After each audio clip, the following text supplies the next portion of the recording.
Today I'm going to talk about the right and the left hemisphere again in a little bit of a different way, and how it affects, how there are effects on trends in Western culture that I think are very important for mental health services. I'm going to talk about the conversational model of psychotherapy, which is a very powerful way of understanding the long-term effects of early childhood trauma, and a very powerful way of remediating those long-term effects.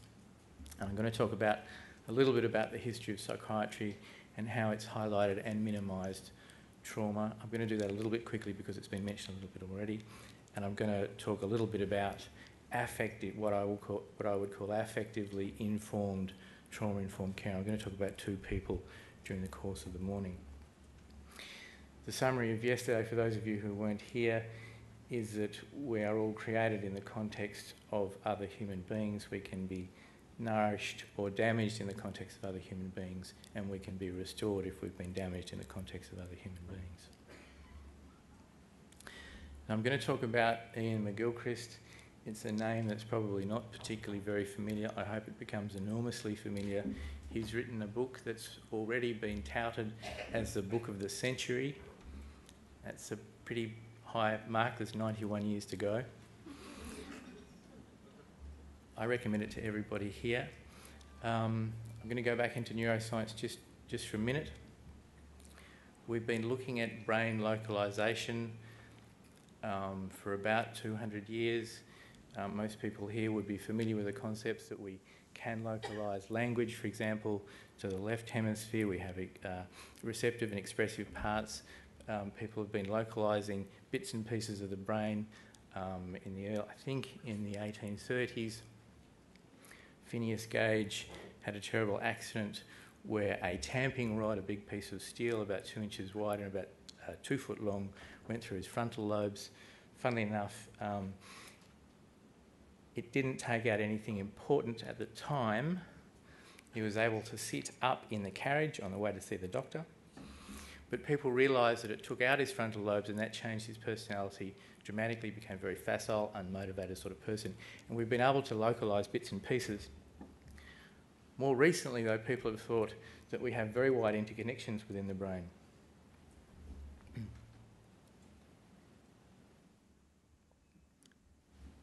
We got to a point where people thought the right hemisphere was the emotional one, the left hemisphere was the logical one, but there are so many interconnections and everything's subsumed on both sides, maybe we shouldn't talk about the right and the left anymore. Ian McGilchrist thinks we've thrown out the baby with the bathwater. So he's written this very important book that's going to be, I think, very helpful to look at all sorts of things: forestry, economics, government, as well as mental health services. It's called The Master and His Hemisphere, The Divided Brain and the Making of the Western World. It's based on a Nietzschean parable about the master who very good-naturedly sent out his vizier to look after the distant parts of his empire, and the vizier took over in a malevolent way. The master being the right hemisphere, the emissary being the left hemisphere. So he looks at, the book took him 20 years to write, he looks at an enormous amount of case material, a lot of history, and he says that the two hemispheres have wholly different perspectives on the world. He says the left hemisphere is designed to exploit the world effectively, mainly for the purpose of getting and feeding, is narrow in focus, sees things abstracted from content and broken into parts, prizes theory over experience, prefers mechanisms to living things, lacks empathy, and is unreasonably certain of itself. The right hemisphere has a more generous understanding of the world and sees things more holistically, and the word that keeps coming up over this conference is in context. The right hemisphere demonstrates a broader and much more vigilant attention, the purpose of which appears to be maintaining awareness of signals from surroundings, especially in the social context of friend or foe, and is involved in social bonding and is the seat of empathy and emotional understanding. And as an example of this, to look at the right and left hemispheres, we do need the both. He gives an example of a bird trying to pick up a seed from the ground. You need to narrow your focus to pick up the seed with the left hemisphere. You need to have your right hemisphere going to see if you're going to be taken by a predator. Now, he emphasises the need for the two hemispheres to work together in balance. He sees in Western culture that the left narrowly focused hemisphere is becoming increasingly dominant. And he says the result is a dehumanised society, rigid and bureaucratic, obsessed with structure and mechanism at a huge cost to happiness in the world around us. I'm going to go into this in a little bit more detail because I think it's very helpful. And he says this is what a left hemisphere dominated world would look like. And he actually means what it is, I think. He says there'll be increasing specialisation of knowledge and substitution of knowledge for experience. He says skills will become more algorithmic and they'll be regulated by administrators. He says humans are seen as more mechanical and they produce in quantity, not in quality. And there is a loss of individuality, again, something we've been talking about. He says the social bonds between us will become neglected and the pervading stance will be paranoid. Just go to a drive-through petrol station and have to give your credit card before you put the petrol in to have a look at that. Individuals and governments all will feel the need for greater control with the perception of greater need of security. Accidents and illnesses will be blamed more and more on others. There'll be less insight, less willingness to take responsibility for one's actions. There'll be less self-control, more anger.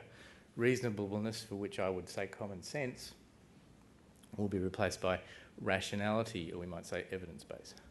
Displays of emotion will become more difficult and there will be increasing difficulty in understanding non-verbal communication, something which I think is really, really important in our business. Now, I don't know about everybody here, but I say this all the time.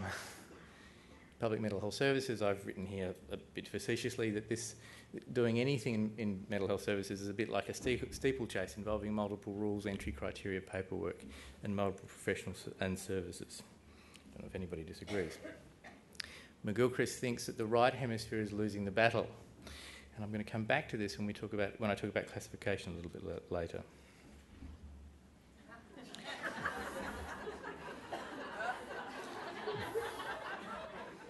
You have to have at least one hemisphere going, but two are better. Now, I told you yesterday that I was going to shamelessly promote one model of psychotherapy, and that's a conversational model. Training has been available in this model of therapy in this city for 25 years. It's available in Sydney, Canberra, Newcastle, New Zealand, and Hobart. And it's a model that looks at treating the long-term effects of childhood trauma. Russell Mears is the important name. He's still an emeritus professor of psychiatry here. He's a world leader in the understanding of personality development and the effects of early trauma.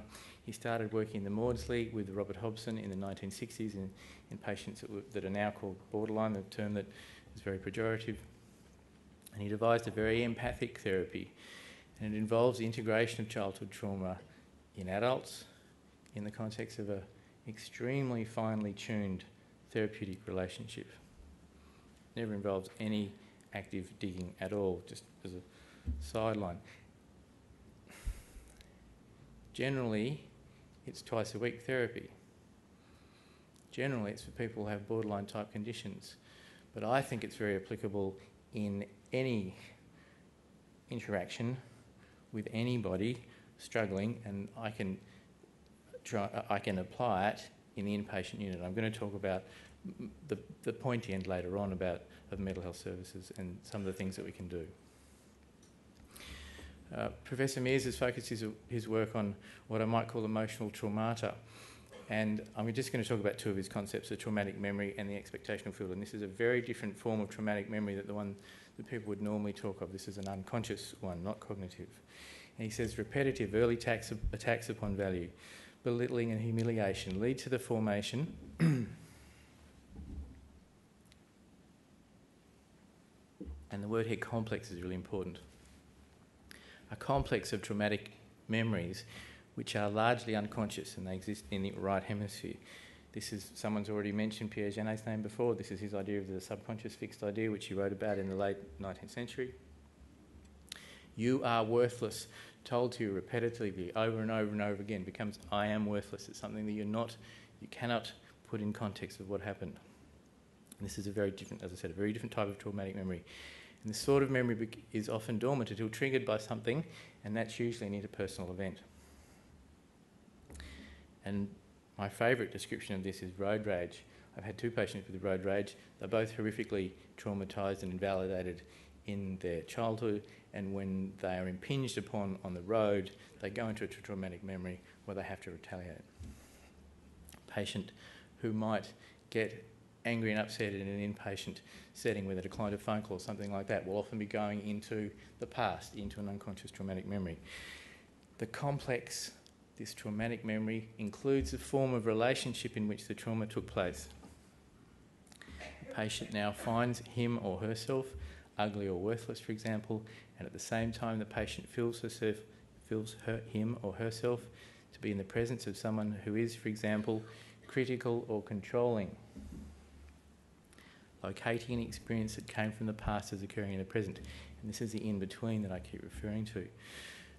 Professor Mears says this: the unconscious traumatic memory system potentiates repeated development throughout the individual's life of the form of relatedness in which the experience of the trauma arose. That is, the trauma is repeatedly relived, and I think Louise spoke about this earlier this morning. Borderline patients, Professor Mears says, have generally endured a childhood in which they were abused, rejected or neglected. When they present at psychiatric facilities, they are often abused, neglected or rejected. I've got to throw in my point of view here. I've been doing this for 20 years. I've not seen a borderline patient who wasn't abused in their childhood. In order for the original trauma to be reenacted, the expectational field requires a host, and anyone may unwittingly become this host.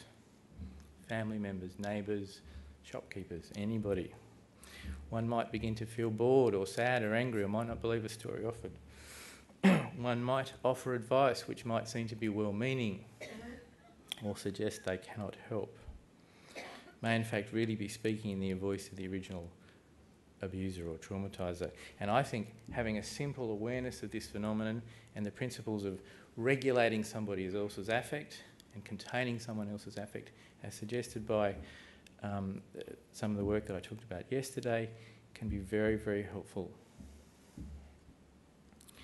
All of the things that I spoke about yesterday and all of the things that we've really spoken about, I think, are about invalidation or not respecting people.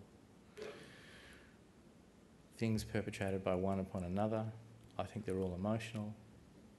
Not respecting dignity. Invalidation may be very subtle. I think this is where people often look for something biological, but this may go unnoticed. Everyone needs to be respected and heard. We've been hearing this throughout the course of the conference. And it would seem to be self-evident that this should be done, but I don't think it always is. And I think our mental health systems are particularly bad at not buying into this. I don't think they do it intentionally.